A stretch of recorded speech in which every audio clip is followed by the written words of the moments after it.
আজকে আপনাদের কথা বলবো সেটা হলো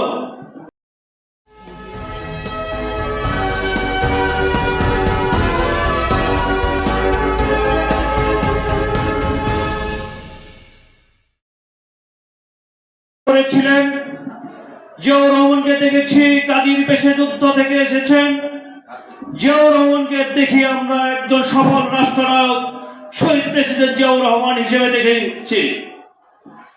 তার বাংলাদেশ জাতীয়তাবাদী শক্তি, জাতীয়তাবাদী দল বিভিন্ন সময়ে জাতির ক্রান্তি লগ্নে জাতির প্রয়োজনে তারা হাল ধরেছে, এদেশের মানুষের মুক্তির আন্দোলনে অংশগ্রহণ করেছে এবং মুক্তি এনে দিয়েছে।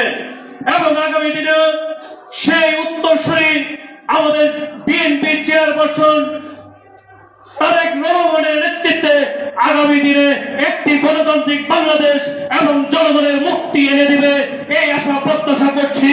এবং আমরা বলতে চাই, আজকে একটি শব্দ এনেছে পলাতক শক্তি। সেই পলাতক শক্তি আওয়ামী লীগের তৎকালীন প্রধান শেখ মুজিবুর রহমান যখন মুক্তিকামী বাংলাদেশের জনগণকে, এদেশের মানুষের যখন স্বাধীনতার জন্য প্রস্তুত ছিল, সেই সময় এদেশের মানুষকে ফেলে রেখে, একটি সমস্যায় ফেলে রেখে, তাদের জীবন যুদ্ধে ফেলে রেখে পলায়ন করেছিল। তেমনি তার উত্তরসূরি শেখ হাসিনা এদেশের মানুষকে একটি গণতন্ত্রহীন করে, গুম খুলের মধ্যে রেখে, মানুষকে নির্যাতন করে তিনি আবারও এদেশ থেকে একটি স্বাধীনতা সার্বভৌমত্বকে নস্যাৎ করার জন্য এদেশ থেকে পলায়ন করেছে। পলায়ন করতে বাধ্য করেছে বাংলাদেশ জাতীয়তাবাদী শক্তি। বন্ধুরা আমার, বাংলাদেশ জাতীয়তাবাদী শক্তি তারেক রহমানের নেতৃত্বে সেই দিন 2014 সাল থেকে সংগ্রাম করেছে।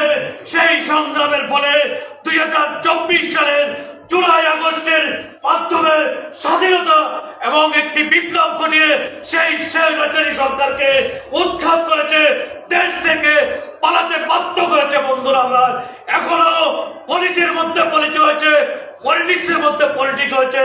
এদিকে আমাদেরকে সোচ্চার থাকতে হবে।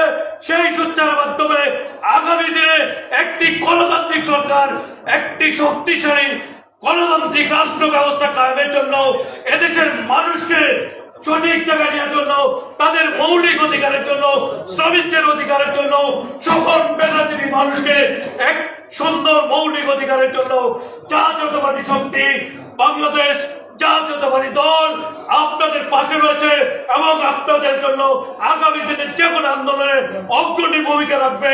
আমাদের দেশ নায়ক, আগামী দিনের দেশ নায়ক জনাব তারেক রহমানের নেতৃত্বে আমরা এদেশটাকে এবং সকলের অধিকারকে গঠন করে দেব। এবং এই আশা ব্যক্ত রেখে আমি আপনাদের মাঝ থেকে বিদায় নিচ্ছি। সবাইকে ধন্যবাদ।